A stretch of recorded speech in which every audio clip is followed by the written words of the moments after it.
Wired into technology transformation, this is the Digital Bulletin podcast.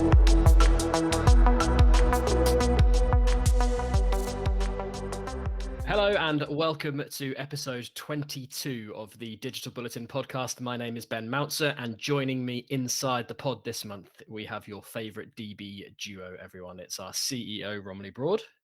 Hello. And Digital Bulletin Content Director, James Henderson. Hello. How are we, chaps? Rom, how are you? Yeah, good. Although, we've had a bit of a struggle this morning, haven't we? Because of a digital transformation in my internet connection from home. It's still, we talk about all this high-tech stuff all the time, don't we? And then every now and then, a ancient Victorian copper telephone line fails and half a city is plunged into digital darkness. It's completely silly. Anyway, we got there in the end. Rant over. James, how's your connectivity? Are you stable? Yeah, I think so. But certainly better than Romilly's. Anyway, I haven't had to, travel 15 miles or whatever to a separate location. So, yeah, I'm ready. Same as I was ready an hour and a half ago. But I'm sorry. Okay. We'd literally do anything not to do this podcast in person. So that's great. Excellent. Right. We've got a bunch of exciting things coming up on today's show, listener. We're going to get stuck into the collapse of the US Department of Defense's $10 billion cloud contract with Microsoft. We will review our case study on Talon Outdoor. And I get the chance to catch up with Remote's CEO, Job van der Voort, to discuss the technology stacks which will underpin hybrid working. But first, some news. And the first story is related to hybrid working. Zoom, a company which I think we can say has done fairly well out of the pandemic, is paying nearly $15 billion for cloud-based call center provider Five9.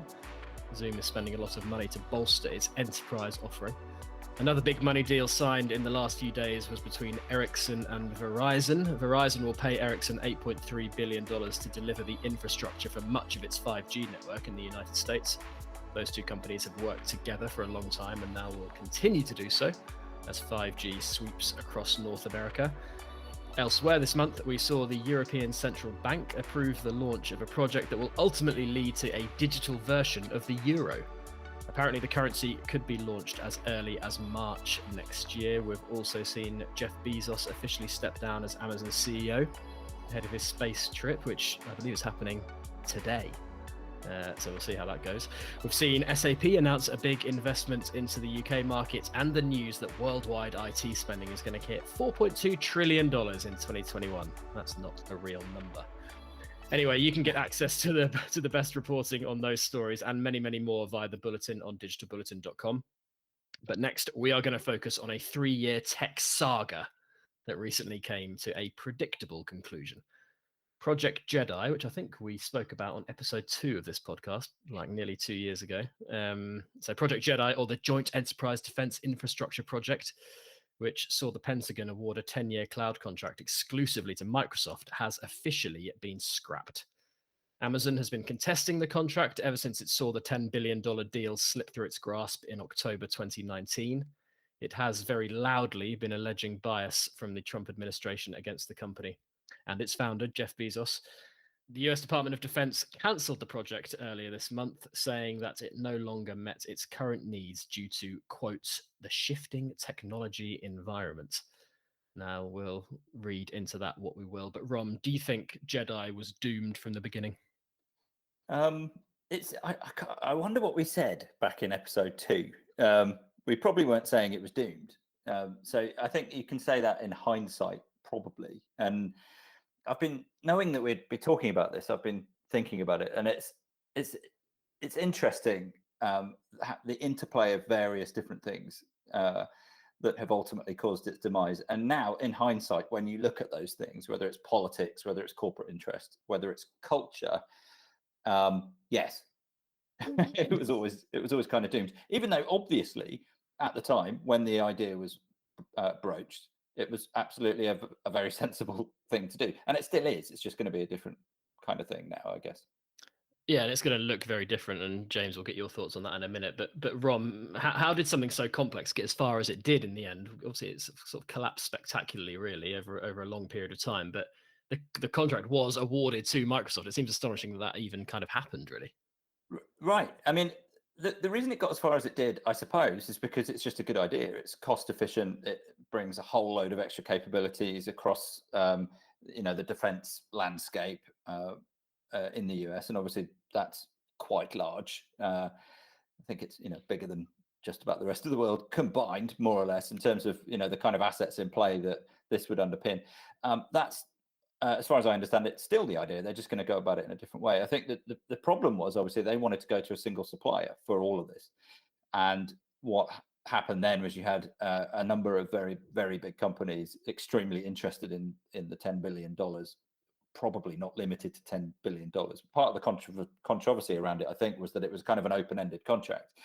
It was limited in terms of time, but not necessarily in terms of spend. So it was probably going to go beyond that. Everybody wanted that. And then, you look at the backstory and what was going on. You had cultural issues. So Google were in the running to start with, right? But they dropped out because of fundamentally a backlash from their own people. They thought, hang on, this doesn't chime with what we think we are as a company. And so Google said, no, thank you. And then Amazon was primed to pick it up at the time, I believe. And then Oracle intervened. And then this is, of course, where politics started happening. There was a particular individual in the White House at the time, supported strenuously by the CEO of Oracle at the time. He put a great big pause on it, suggesting that the involvement of a former Amazon employee in the requisition process represented a conflict of interest. 2 or 3 months later, a mysterious $250,000 landed in his fundraising account from the CEO of Oracle. The whole thing was paused. It was all a bit silly. Everyone went to court. Obviously, Microsoft were ultimately handed the contract. Amazon weren't too happy about that. Everything went into court. So we've got the interplay of legal courts, of kingly courts, in terms of the Trump presidency at the time, where you could debate the influence of I was going to use the word corrupt influence, the slightly shady influence of different attitudes there, not obviously, obviously mainly the big one being Trump kind of hates Jeff Bezos. Like, that's just obviously on the record. And how important was that? It shouldn't be, obviously, at all, but this is anyway. The whole thing was just a mess. You had cultural opinion on one side, certainly at Google. You had litigation going on left, right, and center, which was always going to happen. And then eventually you had the kind of unseemly politics of the time. So yeah, the whole thing was a bit of a mess, even though it was obviously the right thing to do at the time. Yeah, and the DoD isn't departing from the strategy completely, but James, it's a very different kind of way they're going now. We've given the egos enough airtime there. Let's talk about the technology. And one trend we're seeing, James, is this, especially with the huge organizations when they're adopting cloud at massive scale, is that a sort of multi-cloud approach tends to be the way they're going now, purely because of the just complexity of it all. Do you want to talk a bit about what the Pentagon are doing now after this U-turn? Yeah, I mean, I think that Rom said it was a good idea, and obviously, and clearly, it is a good idea if you're the Department of Defense or the Pentagon, and your cloud infrastructure is operating optimally. But I do. It was said from the start, I think, that people who looked at the deal sort of raised their eyebrows. There was some surprise that it had gone to a single provider. That. You're absolutely right. Enterprise more than ever, and that includes public sector, is going towards a multi-cloud strategy. So it was always a sort of I found it quite odd, to be honest. I thought it was odd that they didn't go down that road to begin with. So what they're doing now is doing just that, and they've changed the name. It's no longer going to be known as JEDI. It's now going to be known as the Joint Warfighter Cloud Capability. So. Boom. Yeah, that's literally boom. Yeah, that's one to remember. And interestingly, obviously, AWS and Microsoft have been fighting each other, making some pretty strong accusations on either side, and God knows how much has been spent on lawyers and litigation and stuff like that.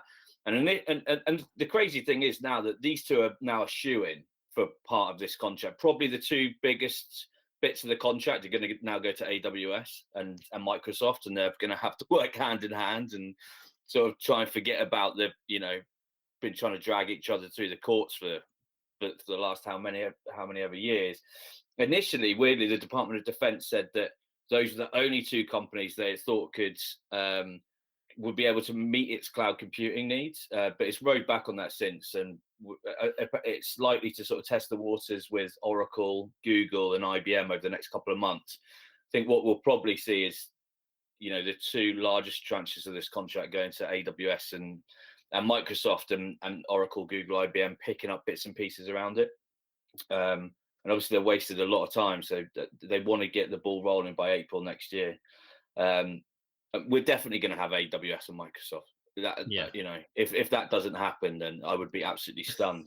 And we're probably going to have more, at least one or two of Google, IBM, Oracle as well. So yeah, very much going from JEDI, the one provider fits all, to maybe 3, 4, or even 5. But yeah, AWS and Microsoft are going to these are two companies that are used to working together, right? But the people who have been involved in this contract are going to have to put certain issues aside to work together on this, because obviously it's such a crucial contract, such an important contract. I'm sure they will. I'm sure there's a desire on all sides to just get on with it now. And those providers you mentioned, it kind of makes sense, doesn't it? Because those providers will all have different strengths. We know AWS and Microsoft are, without any shadow of a doubt, the market leaders, but there will be elements of the other services that might suit the DoD's needs better.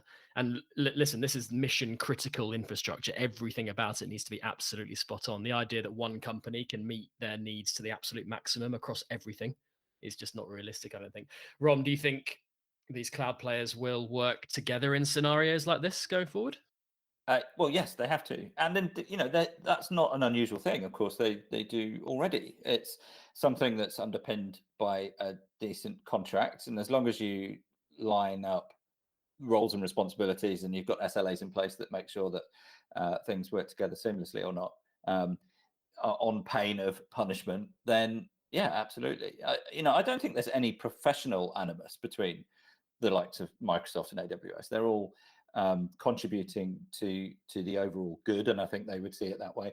I think with the extraction of certain political kind of overheads, and maybe a return to some kind of sensible process, there's a much better chance that that'll happen. And it is.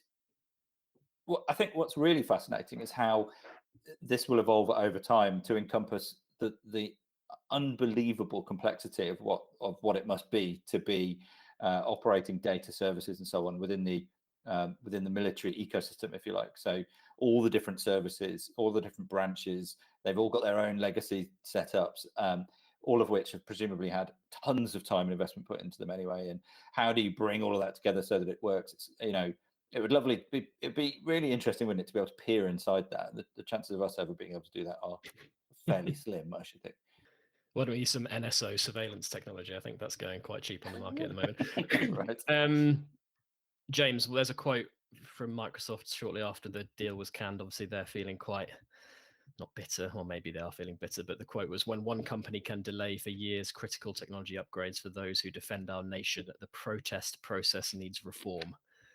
Obviously, this has been going on for 3 years. Nothing's happened. That's 3 years of time where the DoD could have, I guess, made quite a lot of transformative change to their infrastructure.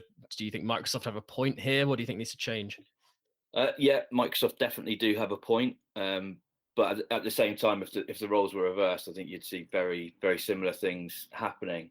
And clearly there were issues between Donald Trump and Jeff Bezos that it's hard to say with a straight face, isn't it, that didn't have some impact on the award. Like it doesn't feel credible to sit here and say it didn't. So when you consider that and how important the contract is, then yes, they have a point, but I'm pretty sure they would have done exactly the same thing.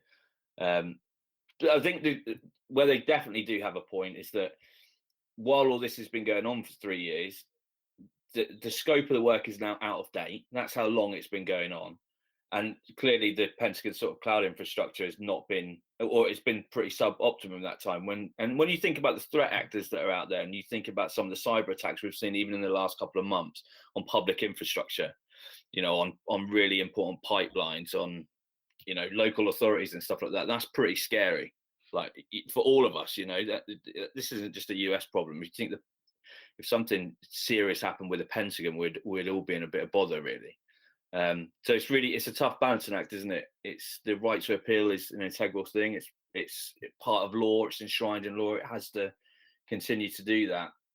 But you do rather feel like AWS has got exactly what it wanted, which is to just drag the thing for as long as it can until it's binned, and it's going to end up with a sizable piece of this new contract, right? So yeah, it'll probably feel vindicated in its actions, I would say, given that old contract's maybe no longer fit for purpose. I mean, what needs to change exactly is probably above my pay grade, but clearly it's not been a fantastic outcome on all sides, has it? No one comes out looking great. Yeah, just to go in there, that Amazon and others are on record now of saying they support the decision to go a different route and to embrace multiple parties being involved and so on. It's also worth pointing out that a judge ruled. Part of what caused this all to come crashing down in the end was a judge ruling essentially that on the basis of Amazon's representations, their case had a lot of merit. Essentially, they were saying, look, this hasn't been conducted in a fair and proper way. And it didn't get to the point, as far as I understand it, where that actually did go through the courts. That judgment by the judge was enough to say, okay, look, this isn't going anywhere. Let's move on. And now everybody is actually saying, do you know what? This is a fair result. There may be resentment about the fact that was a process that ended up becoming a saga rather than a success. But everyone seems to be on the same page now, as far as they're saying publicly, anyway.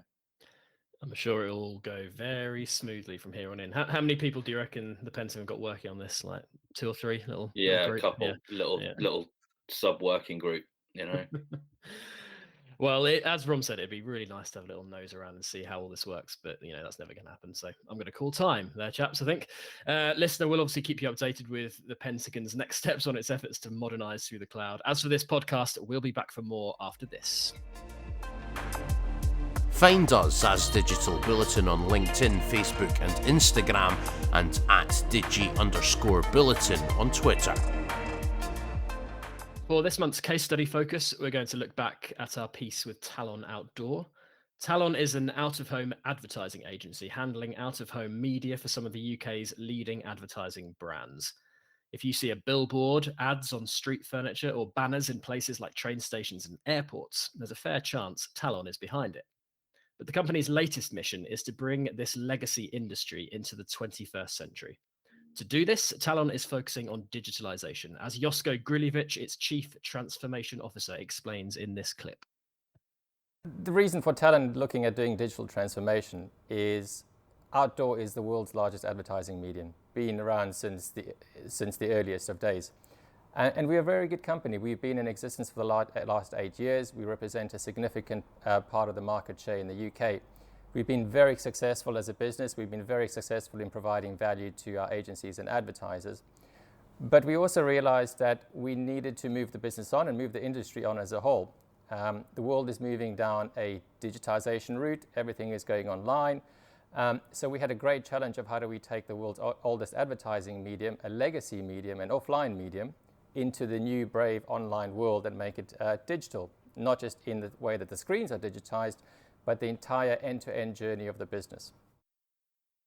James, really interesting, this story, I think. On first impressions, this might not seem like a company or indeed an industry that has an obvious kind of link with digitalization and digital transformation. Can you maybe just give the listener a bit of an overview of some of the ways Talon is kind of embracing technology to elevate what it does?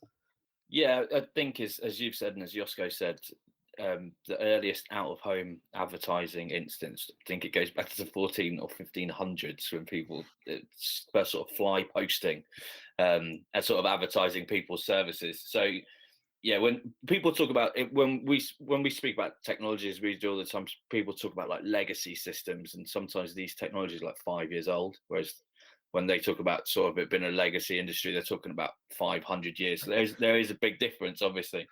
And you're right. You think about, billboards, the sort of advertising that you almost take on sort of subconsciously or passively. But obviously, over the last sort of 20 years, a lot more of that's become digital, and and it sort of changes in front of you. So we've gone beyond, just normal billboards, although Talon still do, that still is in their sort of portfolio. So Joske joined the company about 3 years ago, and in the interview he talks about how when he got there, he found a team that was full of ideas, and he described it as a company that had loads of brilliant IP, but it was all locked up in people's heads. So he straight away he sort of identified that they needed to sort of take that IP and that knowledge and expertise and sort of transfer it onto technology platforms where it could sit and people could dip in and out of it. And he saw an opportunity, I think, to sort of take that knowledge and build those technology platforms that would help Talon and its customers, but also try and move sort of out of home forward as an industry. They've built a number of platforms, but there was 3 sort of main platforms that the article dives into, and I'll just briefly go over them. The newest one, I believe, is Ada, and that's a sort of data management platform, which uses billions of different data points to create insights for customers about their audiences. So stuff like footfall, ad recall, brand consideration. So it's effectively using data science to understand the audiences of those sort of out of home advertisements. And they've got 2 others, one called Atlas, which is a sort of automated out of home platform for its customers. And they can engage with campaigns and think about how locations and stuff like that. And the other one is called Plato, which sort of automates trading for out of home as well. So they've built these 3 fantastic platforms to really digitalize their business, and take those ideas that people had in their heads and actually build them into the company, add value to their business, add value for their customers. And as I said, try and move out of home, which is seen as a sort of legacy business, and maybe not old fashioned, or maybe it is old fashioned. People think about billboards. Maybe there is that sort of element to it, but no, they're certainly really embraced this sort of digitalization of their company, and they're trying to be a flag wave of the industry, I think, as well. Yeah, it's a pretty impressive body of work, isn't it? Ron, what are your kind of initial thoughts on it? Because as far as I can see, like this is fairly transformative stuff for this industry. The idea that you can give your customers, so advertisers, sort of data and insights around out of home advertising, that seems like a really exciting thing. Yeah. I mean, obviously, digital advertising has been doing this sort of thing for years, and out of home advertising, I suppose you can put in a category with a few other industries where there hasn't historically been an obvious need to do this, right? Because I mean, essentially, you've got slabs of actual inventory, they're literal slabs, and they're around the place. You can probably manage it with a spreadsheet. Stuff goes up for a certain amount of time, and the cost for doing that is, whatever it is. But what they've done is they've said, actually, no, we can be way more intelligent about this to provide a much better level of access to that inventory and to those resources for advertisers. I think Josko in particular talks about how they're able to open up through this technology access to their inventory to smaller advertisers. So even shops who are saying, do you know what, there's a billboard just near my shop, I can go and book that for a day and get a bunch of extra people in the door. By having the technology behind it that enables you to book that inventory in that kind of real-time way, kind of transforms what out of home advertising means, especially to a greater range of businesses. But it's really interesting. And when I was reading it a while back, I don't know if this is a bit of a tangent too far, but I was thinking there's a group of people actually over the last few years in the UK who had been kind of digitizing billboards and things, out of home things, in a guerrilla fashion. And it made me think, they'd already digitized it. Are you familiar with the Led by Donkeys activist group here in the UK? And they are very much led by social media, and what they had a particular axe to grind about Brexit, and more recently they've had an axe grinding about coronavirus. They are actually primarily responsible for what is now essentially the UK's main national monument to the tragedy of the coronavirus in London. Very guerrilla type work, but what they principally did was they used digital channels, social media channels, to rouse a community of people that supported them, to rouse funds and so on. And then they did out of home advertising with it. They put yellow jackets on, snuck up in the middle of the night, and pasted their own version of posters over existing stuff, and then digitized it. It turned it into viral social media things, essentially. And then, of course, the next day it would have been removed, probably, because it was completely illegitimate and so on. And I thought, you know what? Actually, it's great that Talon has actually said, oh, let's industrialize this. We can do this stuff much better, because the impact of out of home is actually much more significant than you might think. And it's kind of already digital anyway when you've got particularly strong creative. And now they've opened that up to a much larger range of people. They as a company are going to do a lot better with it, and maybe even provide access to more people like Led by Donkeys, who can now, they don't have to scamper up ladders in the middle of the night. They can actually, maybe leverage an increased democratization around this sort of stuff for a greater range of purposes than we might see. Anyway, it's all really interesting, and they are very much leading the way on this. It's great that we were able to get in there and see it.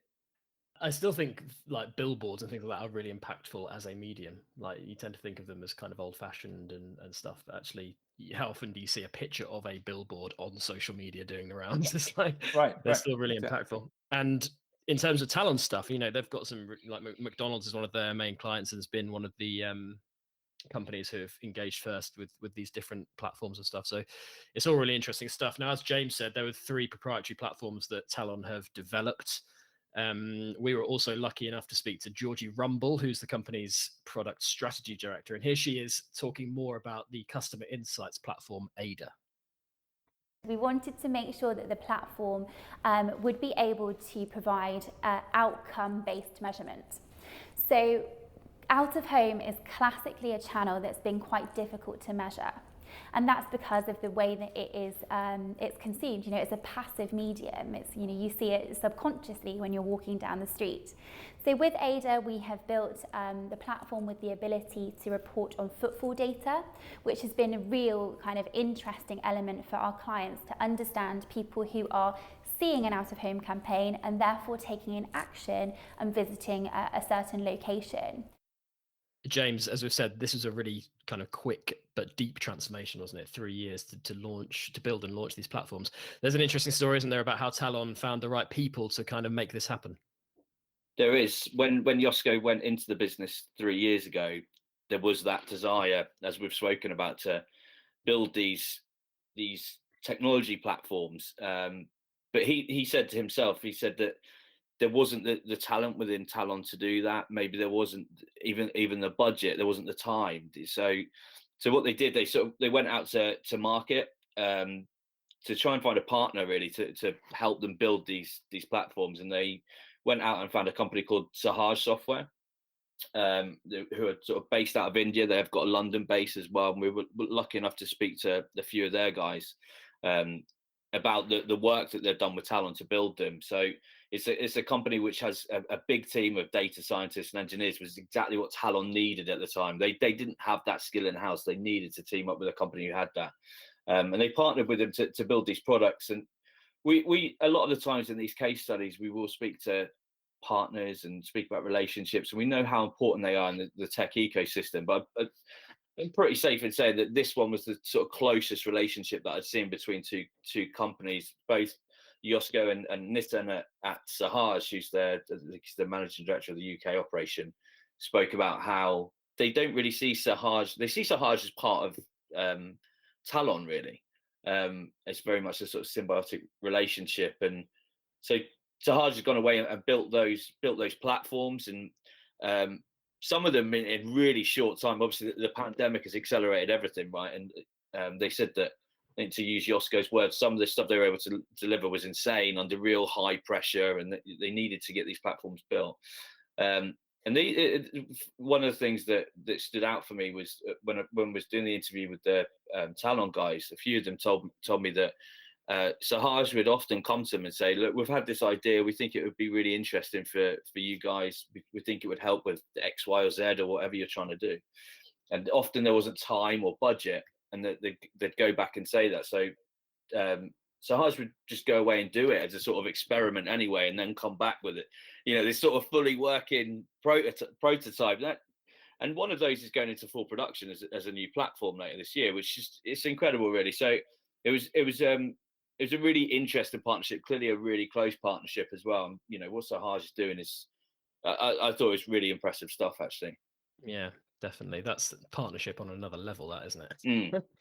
Mm. And on a final point, Rom, I love throwing these big questions that make you stroke your beard and pontificate. But the future of the advertising industry, considering what we've just spoken about, the elevation of out of home to kind of the 21st century, and then all of the challenges around digital advertising, where do you see this industry going? Where is the value for advertisers going to be in the future, do you think?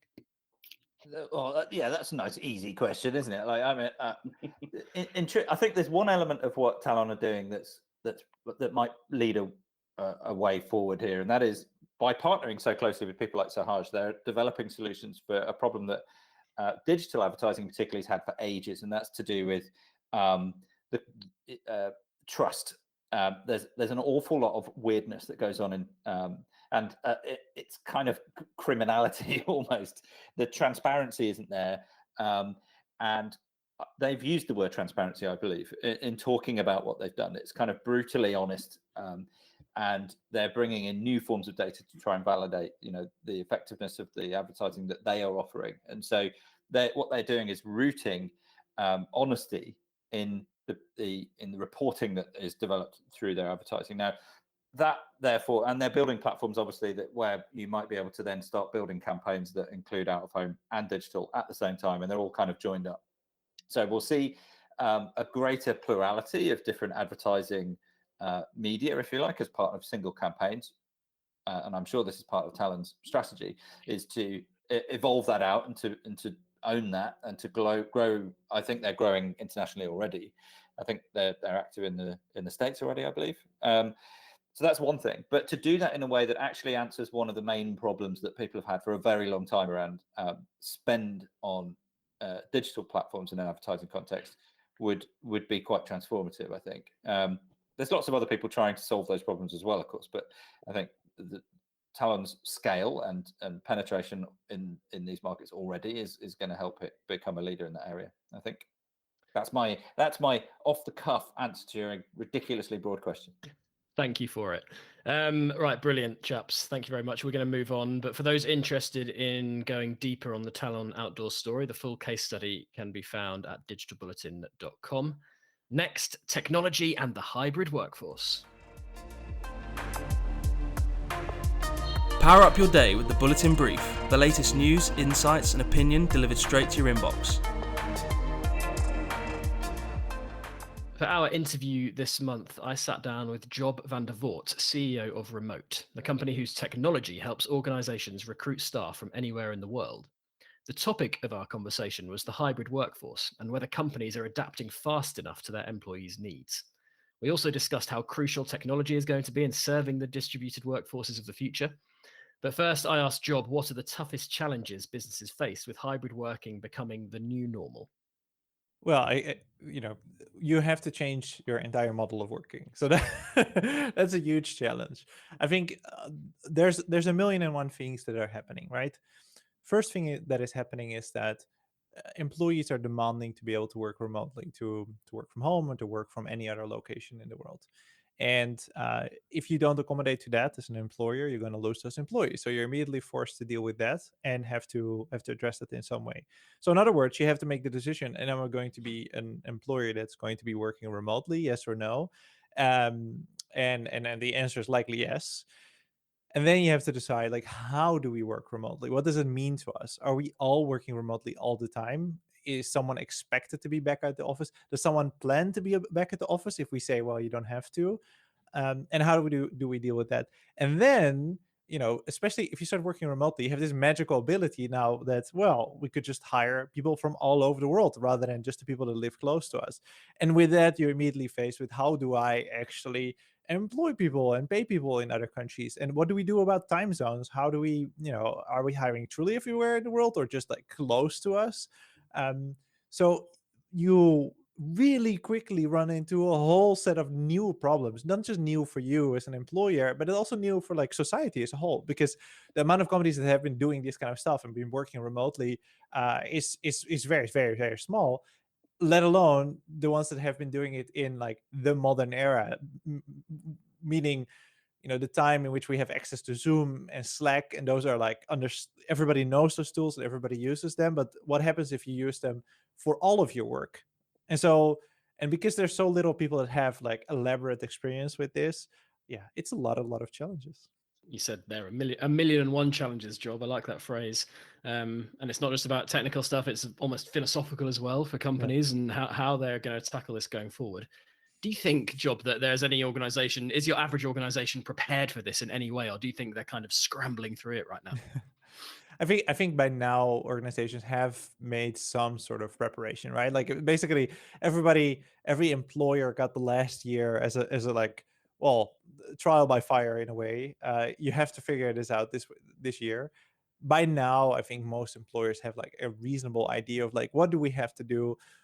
What is expected of us?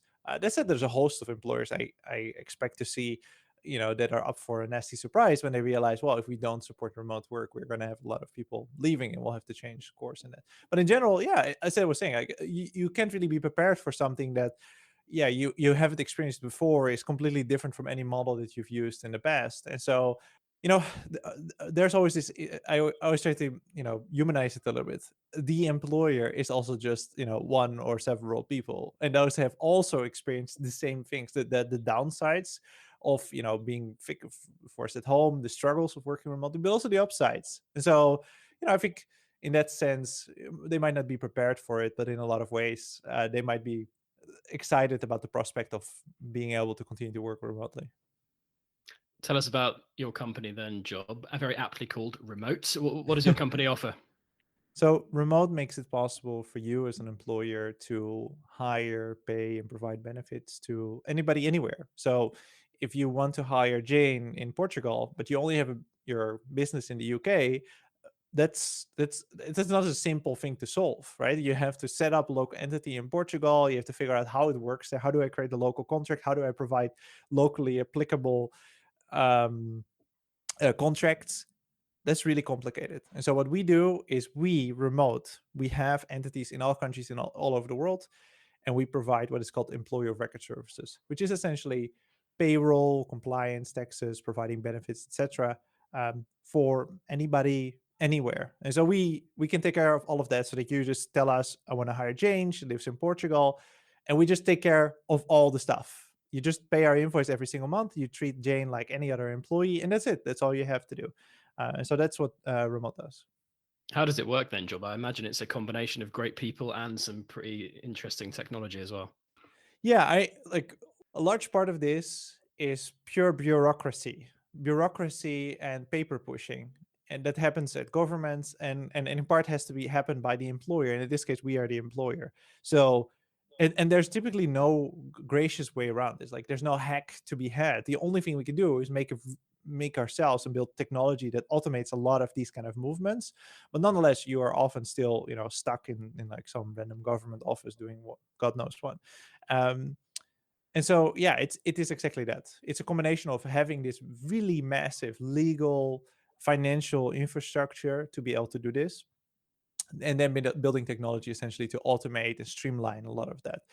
And that's really challenging because we have to essentially do this for each country in the world. So in every country that we open, let's say we had Portugal open, we start automating things there. Now we open Spain.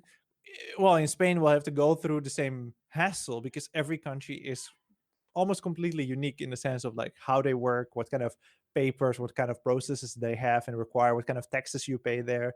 And so for every country, we sort of have to reinvent this. And so what we try to do is we try to build software and we try to build processes that allow us to, take things from one country and bring them to another, right? Like build a process that work across multiple countries. And then for our customers, we try to abstract all of that away.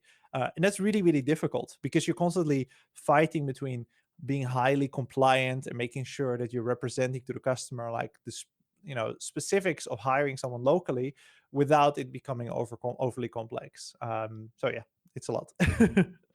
And maybe, Job, you can give us some insights into what it's been like over the last 18 months. I imagine it's been pretty crazy for your company as the pandemic swept around the world. Yeah, so we founded the company in January 2019, and we only really started doing business right after COVID hit in around April last year. Because prior to COVID, the demand for these kind of products was already large. The moment we opened the doors and people started working remotely, it was just overwhelming, the demand. And it continues to be, and it looks like it's accelerating as well. So our company, I think 18 months ago, we had maybe 20 employees internally, and today we have more than 300. And that gives you a good idea of like how fast we had to scale up and how fast we had to go. And really, it feels like, we're building the rocket as it's taking off. It's a massive undertaking. I'm sure it's hugely exciting. And just bringing it back to the wider point, Job, about distributed workforces and hybrid working, what role do you think technology is going to play for companies going forward to really solve any challenges they have around there? Because you imagine, don't you, a tech stack, which, it probably includes remote technology, includes companies like Zoom and all of those things coming together. Technology is really going to be critical, isn't it, to making this work long term? Yeah, it's fundamentally what enables it, right? Like, there's no way you can run a distributed company without, great collaboration software, great communication software. Essentially, what you want to feel is that a whiteboard in an office is not just been replaced, but it's been superseded by something, right? Like there is something that is significantly better than that, and that is what we use when we're collaborating in a distributed team. That is the point that we want to be at, and I think we're getting really close to that. And I think there's different media through which we it becomes easier to work together, or it's easier to, for example, form a connection, which is another like vital thing, which is very easy person to person, because that's how we've been doing it for literally ever. And now we have to try to do that on a distance. So those are the kind of things that you have to think about, like communication, collaboration tools, and of course, what we do, which is compliance and taxes and payroll, etc. But above everything else, beyond the work that we do ourselves, I think that is where a lot of innovation has to happen, just so that we feel like, well, I can be as productive or more productive when working remotely, not less so. And luckily, we have really, really great tools, and it's only improving. Yeah, and the tools are very sophisticated right now. But Job, how exciting is it to think how they might be in the future, and to think that this is going to be an area that's going to be invested in so much? That there's almost a future of work that seems hugely kind of tantalizing, isn't there? Yeah, absolutely. I think one of the things I'm most excited about is to see VR and AR, step out of the niche and become more of a general thing, right? So today, what we do at Remote, for example, everybody gets a VR headset, so we can use that, and we can use it for bonding and just for fun, and also just to get a taste of the future. It's not very expensive, so it's like it's a nice thing to get when you join a company. That said, it's still very far away from being like highly productive. Like you're not going to use that 100% of the time. There's a few people that are, but like it's still much harder to use than something that than your normal setup. But I'm very excited to see where that is going, especially once we'll see like some sort of AR glasses by Apple, and once most people start to have one of those accessible, it's going to be very interesting to see how work is going to evolve and how collaboration is going to evolve. I'm really excited about that. And are there any other kind of future trends that you're particularly excited about? Maybe bringing it back to your own company as well. Like, what are the technologies and the trends that you see sort of emerging? Well, I think we're stepping away from the model in which services, they used to be in a place, right? So, for example, your bank might be it has an office, and the office has to be close to you. You have to go there, and I think we are rapidly moving away from that model altogether. And I think that is very exciting, so that you can create a society in which your location is a choice you make, but otherwise almost irrelevant to your job and how you make your money, and where you make your money. And I mean, that is what we make possible, right? We make it possible that you can live anywhere, you can get paid anywhere, and you can grow that money anywhere. And we essentially solve all the hard parts of that. You just have to keep your job.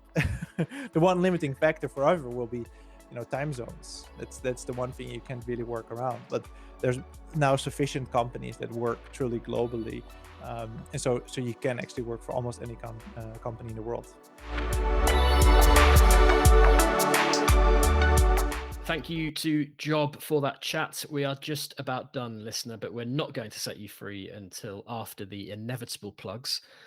Lots of exciting things going on at digitalbulletin.com. The latest issue of our monthly magazine includes the aforementioned Talon Outdoor case study and an in-depth feature on how Industry 4.0 is transforming ice cream manufacturing for Unilever. It's quite the scoop. Yeah. Hey. Oh, dearie me. That's a good one. I'll have to do that one. Yikes. Dearie me. Right.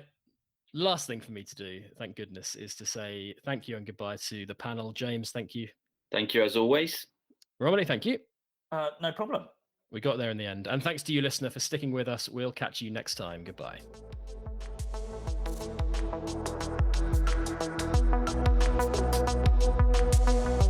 That was the Digital Bulletin podcast. Listen and subscribe to a range of podcasts on Spotify, Apple Podcasts and Stitcher. Plug in for news, features and case studies on the very latest in enterprise technology and digital transformation.